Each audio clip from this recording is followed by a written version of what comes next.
ምክንያተ ዲኒሃሎ ተነገሥታት ወደይነ ወደይነ አስተናግሎ ተነገሥታት ወደይነ ወደይነ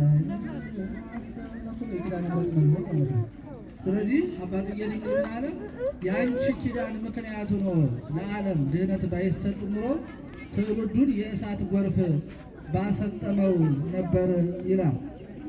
ሰበሰ ኪዳንኪ ምክንያተ ዲኒ ሆኖ ነፍሰ በላይ ሰብ መኑን የከይዳ አድኖ የአንቺ ኪዳን ምክንያቱ ነው ባይሰጥ ኑሮ ያንን የተናቀውን የበላይ ሰብን ነፍስ ማን ያስመረው ነበር ይላል ደግሞ። ስለዚህ እመቤታችን ቅድስት ንጽሕት ድንግል ማርያም ዛሬ የመረት ቃል ኪዳን የተቀበለችበት እንደመሆኑ ማለት ነው። ሊቃውንት አባቶቻችን እኛ ግዕዝ ሆኖ ባንሰማው እንደዚህ እያሉ ነው ሲያመሰግኑ ያደሩት።